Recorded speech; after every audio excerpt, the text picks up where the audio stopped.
And I'm doing the presentation, so I'll need one of you to shout out to confirm that that works. So I'll click that and press play. Right, so if anyone can shout out and just tell me what they see on the screen. Your PowerPoint's up. The word Gestalt. Against a white background, yeah? Yeah. Cool. Excellent. Okay, so if you could all just, for now, turn your microphones off. I'll ask you to turn them back on later. That way you free up more broadband for me. Right, so today, yes, we're going to unpack Gestalt psychology. Most of you probably haven't heard of the term before. And it's not just relevant to graphic design. Its theories are all relevant to each of the creative disciplines. And I hope to prove that and demonstrate that as we go through the presentation. The principles are very simple and straightforward, but their importance is paramount. So we'll break down each of the principles. First, I'll explain what Gestalt is. People tend to organize visual elements into groups or unified wholes when certain principles are applied. And what does that mean? Effectively, it means that objects, whilst they might appear separate, like these two circles, they actually have a relationship. And all elements, whether it's in typography or graphic design or illustration, elements are drawn to relationships. Couldn't put it more simple than that. It's a psychology realized in Germany in the 1920s by German psychologists. One in particular, Max Verheimer, the grandfather of Gestalt, but it wasn't without the help of Kurt Koffka and Wolfgang Kohler. The three of them wrote the book. The theory that they came to realize has an incredible impact and has continued well since the 1920s. Let's just introduce you to some basic general rules of Gestalt theory, which will help you understand. First of all, objects will be perceived in their simplest form. That's what we do. That's our human condition. We look at complicated elements and we look to try and break down and understand them in the most simplest form. It's part of our human condition. You take the Olympic rings. What you see, or what your mind or your brain wants to see, is a unified whole. And yet, if you look at the blue circle, which is broken by the yellow circle, which is also broken by the black circle, they're all separate elements. They're not a whole. You perceive them to be a whole, and in fact you even perceive them to have dimension as one. The yellow circle is twisting in and out of the blue and is twisting in and out of the black and so on, but that's not true because it's a two-dimensional object. It's the effect that's giving the perception of this intertwining and interlocking with each other. Another principle to understand before we move forward is that humans naturally follow lines or curves. What that means is, say you take an image of a roundabout. You see here a series of circles and channels, and it's our human nature to follow lines and curves. And a roundabout is a really good example of this. And I'm sorry for anyone who doesn't live in Milton Keynes. You can see there's actually quite a lot of complicated information in play. It's giving you information as to which lane you should be in, whilst also giving you an idea as to which direction you should be flowing. This is how graphic design and any visual art can have the power of guiding the line through a piece of work. Another significant point is that the mind will attempt to fill in the difference that isn't actually there. You take the World Wildlife Fund logo here. It's your mind that's completing the message because it's your desire to do so. Now that's born out of, yes, desire, but it's also born out of familiarity. You know what that panda should look like, so you don't need all the information. The mind, the brain, can complete that message for you. According to Gestalt psychology, the whole is different from the sum of the parts. You can have elements that are visually relating to each other.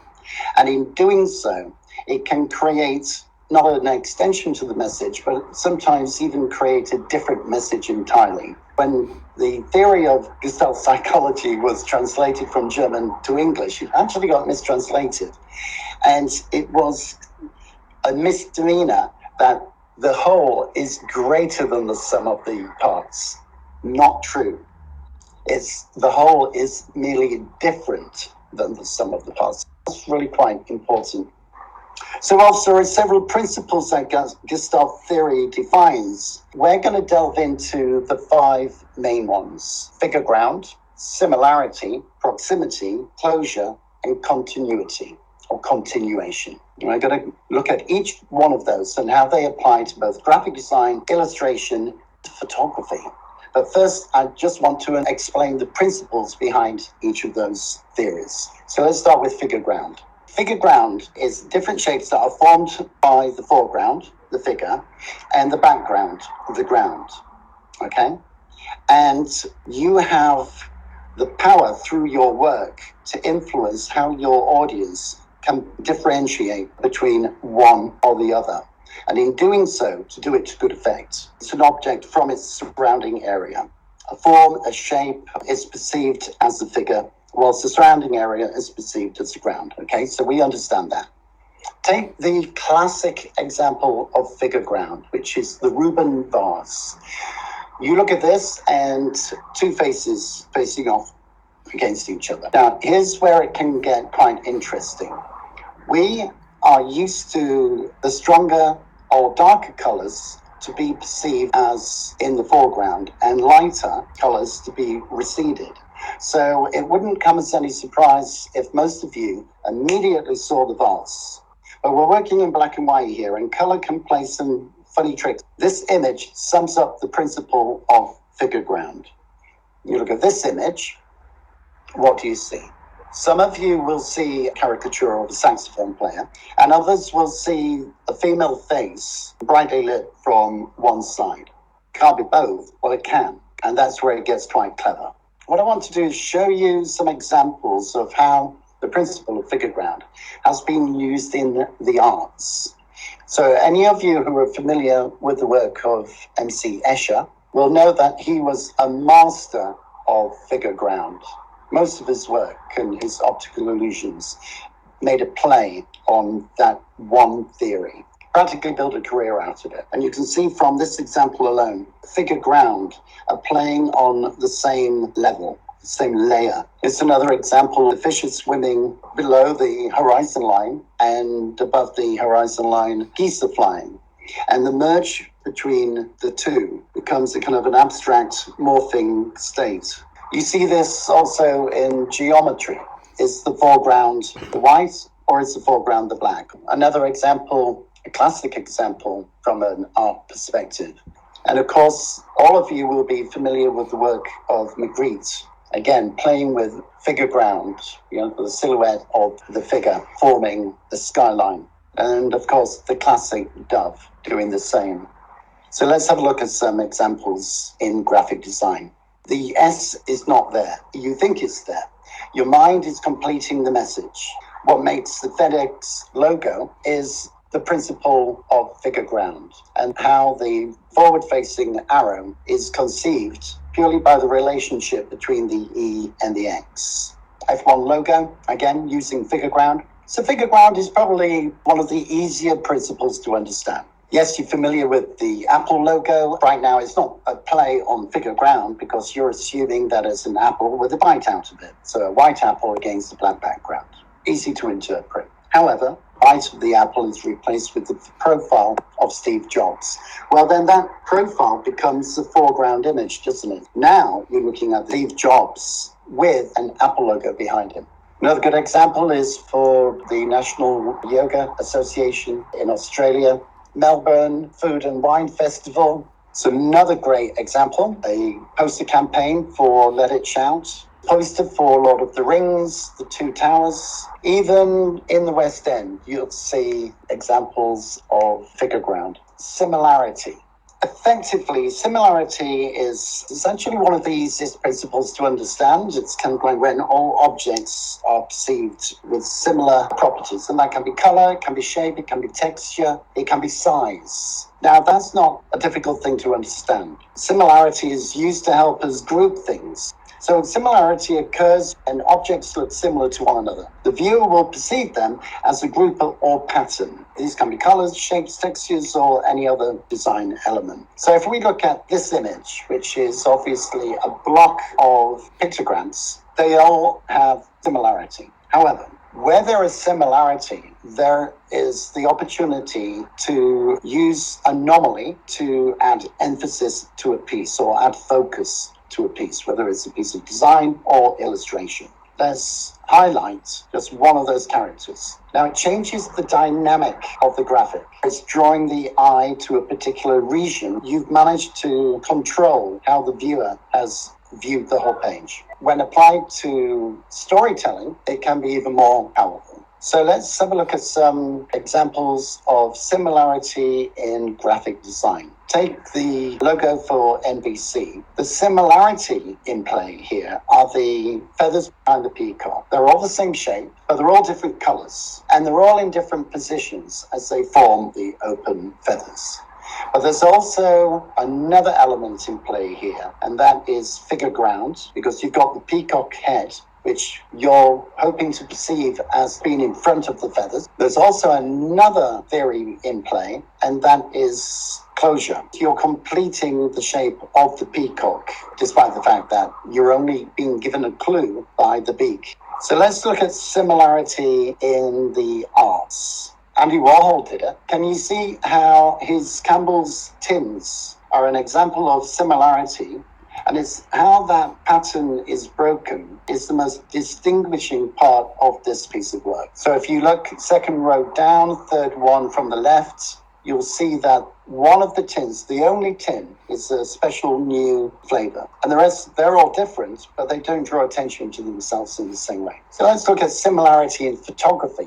Really good example of how you can create similarity, but you can break the mold and take this image, an example of how similarities can help group elements in a way that helps tell the story. So let's look at proximity. Proximity is the relationship between elements. Proximity can help emphasize groups based on how those elements relate to each other. Let's just break it down into its basic elements. These words have no particular relationship with each other. But then when you combine them, now they have a relationship because they form a whole. You can create relationships between shapes to give meaning to the overall picture. This is obviously an image of attention purely by the proximity. It's actually a very important principle of Gestalt.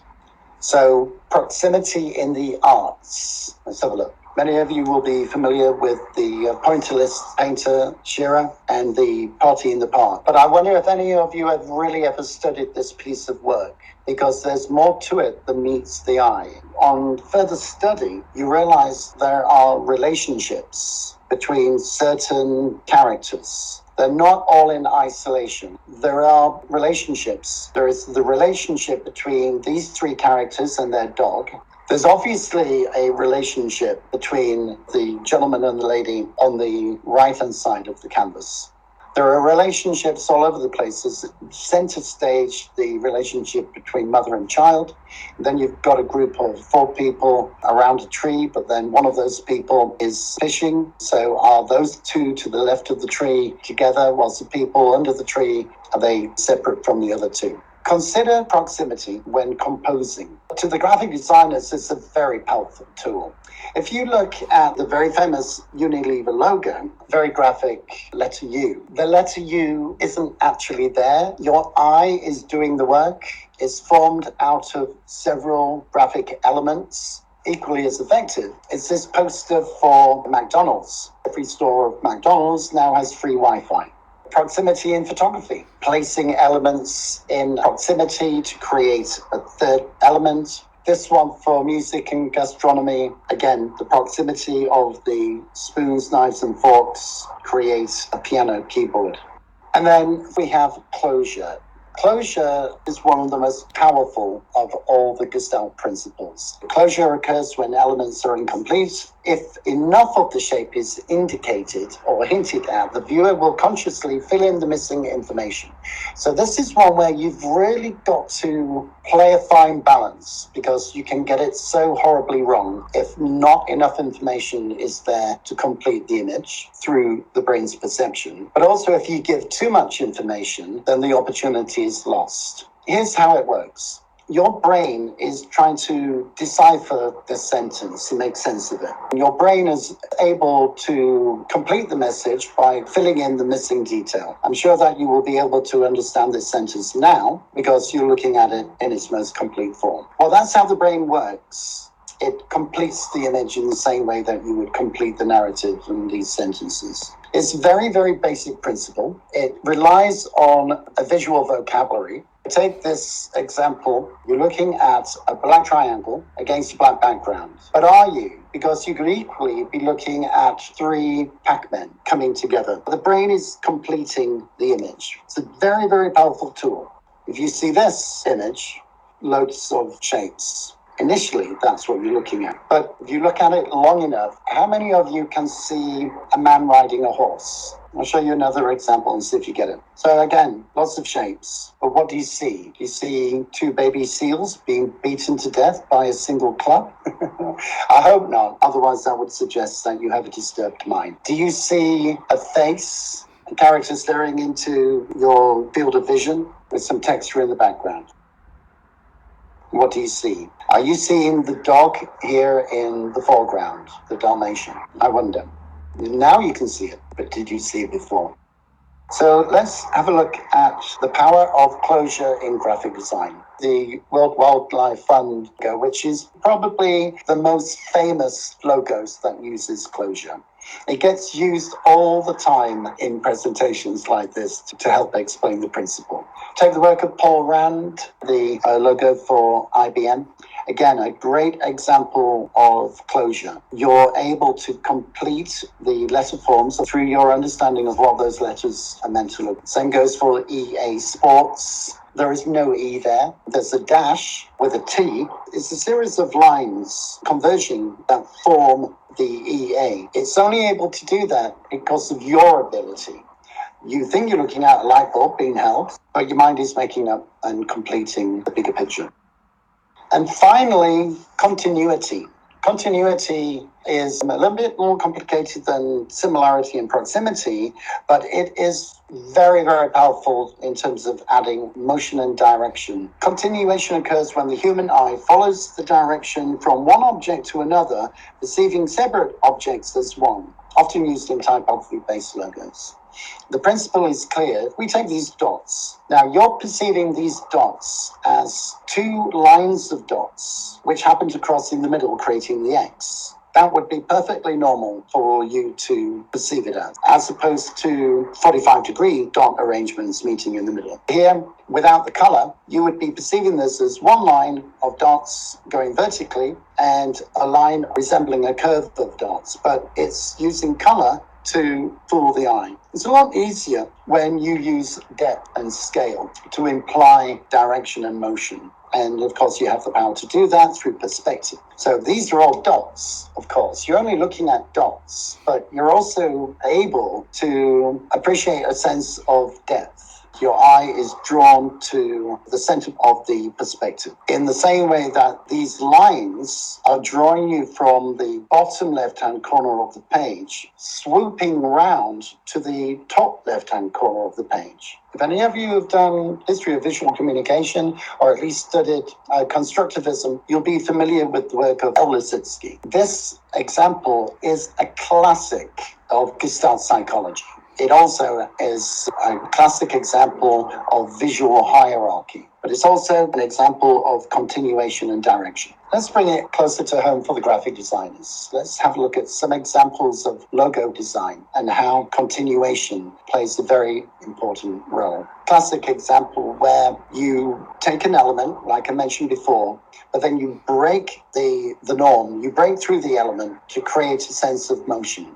So you've got two elements here, you've got space and you've got the star. But without the break in the letters, which is obviously the tail of the star, it would just be star space. A very familiar example of continuity is Amazon. But have you looked at the Amazon logo and really fully understood it? But then there's a connection between the A and the Z through this arrow. But is it an arrow or is it a smile? It doubles up as both. In a single image, it's saying Amazon distributes all products from A to Z. The Nike logo, in many ways, does the same thing with its swoosh. It adds direction and it gives depth. And interestingly, both the Nike and the Coca-Cola logo use direction and continuation. For the Coca-Cola logo, both the tails and the accent of the C's are playing a very important role in continuation. So to recap, and I'm not going to go through them all again. You'll have to do your homework. Or download this PowerPoint presentation and watch it afresh, or watch the movie. But what I want to do is I'm going to give you a chance to revisit some of the logos that we looked at last week when I was explaining, or when I was delivering the history of visual communication through the history of the Olympic logos. It was my second lecture, the one in the afternoon. You might recall the very first logo that we looked at was for the 1924 Paris Olympics. Because you only have to compare this logo to the most recent ones. So when we closed our session last week, I asked each of you to sign off by nominating your favorite Olympic logo. And I was quite pleasantly surprised which ones you chose. What I want to do, whilst all that knowledge and information on Gestalt psychology is still fresh in your mind, I want to put it to the test. And I want to see if you have an initial understanding of the principles. Now, bear in mind that a lot of the logos that you're looking at here have more than one Gestalt principle in play. I'm going to show you your favorite logos. And I want you to shout out and see who shouts out first what Gestalt principle is in play. Now, just to remind you, you have closure, proximity, direction, figure ground. And you also have similarity. So those are the 5. Which of those jump to mind when you see what I'm about to show you? So the first one I'm going to show you is the logo for Beijing 2008. What Gestalt principle is being used in this piece of work? Anyone? Prizes for those? Figure ground. Exactly. Yeah. And that shape is not random. I think that's meant to be a precious stone, some kind of gem. So you're looking at a gem, but you're also looking at a running man. So that's figure ground. Well done. Well done. So if you can spot these things, you're that much closer to implementing the same principle. Anyway, let's move forward. There aren't that many. So the Los Angeles Olympic Games, what Gestalt principles are in play? Proximity. Proximity, yes. Quite a few others, actually. There's figure ground again. Figure ground again, yeah. And beginning with C? Closure. Yeah, definitely closure, because that white C, but continuity. Continuity, yeah, well done. Now that's 4 principles in one logo. So an argument for knowing all your principles, or Gestalt principles, when you say graphic designers. The logo for Nagano, this might be a little bit more difficult. I might help you out here, but anyone want to hazard a guess as to what principles are in play, beginning with P? Well, proximity, because of the composition, only because of that close proximity do they form a whole, and that whole is meant to be this snowflower. So there's proximity in play there. I guess also, to a degree, closure, because each of these figures, whilst they're meant to be the leaves on the flower, they're also meant to be resembling the individual winter sports. You've got the luge, you've got the skier, and I know it's vague, and your mind is meant to interpret them. Well, that's called closure, is it not? What about the Sydney 2000? Any guess will do.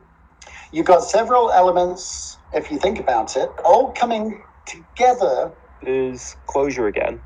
In part, yeah, because you're able to complete the picture through your understanding. But also there's something to be said for 3 elements. Well, several elements. You've got something that resembles a outline of the Sydney Opera House, you've got quite a few boomerangs going on there.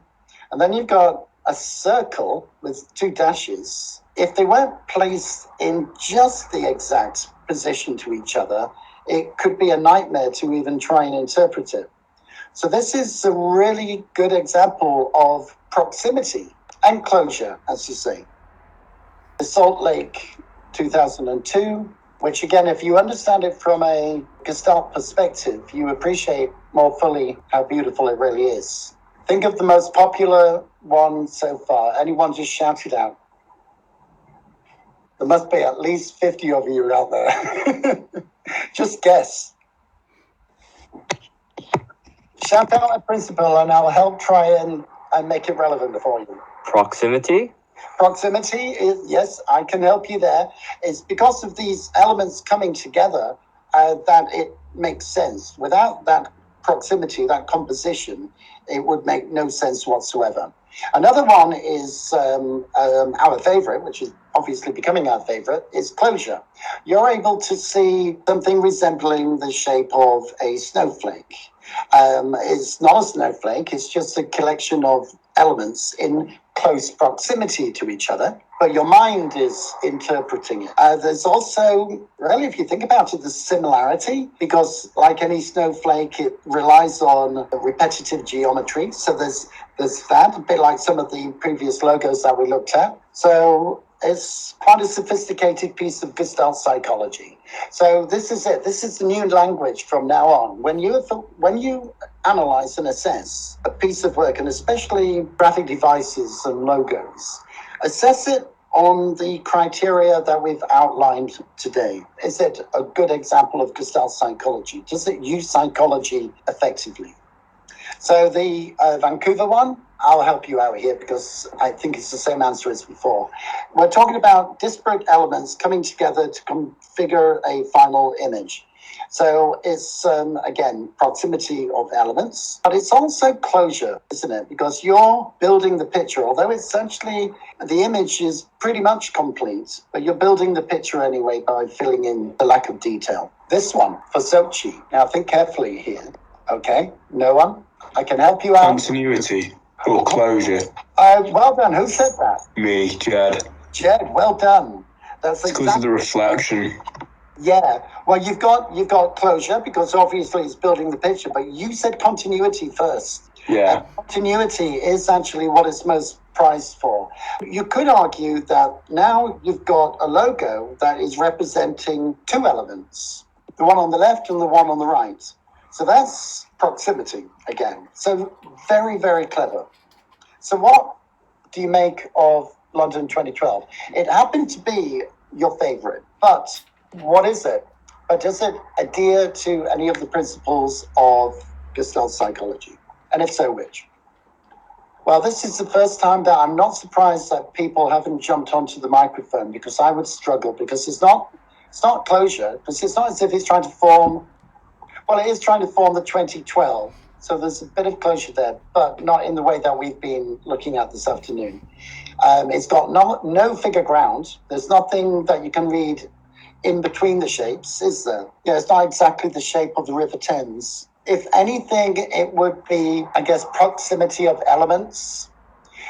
You know what? This is probably why when the 2012 logo was initially launched, it was hugely criticized because it didn't make much sense to a lot of people. It then became quite popular, certainly with you lot. Rio 2012 was a popular one, probably because of its aesthetic value. Similarity in play, because you've got three figures. They are each an anomaly, but they are at least figures kind of dancing together. It also resembles the shape of Sugar Mountains, so there's a degree of closure going on there because your brain is meant to figure out the rest. And finally, a logo that perhaps you're not familiar with yet, but the logo for Paris 2024. This is going to be the official logo. It was launched only a couple of months ago, in fact. What do you think it's a classic example of? Definitely figure ground. Correct. And also? Closure, perhaps? Yeah, and closure. It's both figure ground and closure. And in fact, what's really exciting about the figure ground is that you could interpret it as a gold medal with a flame in front of it. So now the flame becomes the figure and the medal, the circle, becomes the ground. So it's a flame against the circle. So that's two things. So you've got a medal, you've got the Olympic torch. There's And then, of also course, a woman. yeah, which is now why you would say closure, because you've got just enough information to suggest that it's a woman's face and you fill in the bit. They've done that so masterfully if you think about it, because there's not even eyes, which normally gives away a face, just the lips. How it will apply to pictograms, so I do that now. Love to give that one a go. So well done. I was actually impressed with that. Well. Hopefully you've got me back on your screen. Am I right? Yes. Good. So that's Gestalt psychology. Now you know. Obviously, you're all at home, so relax, chill out, give your eyes a rest, and hopefully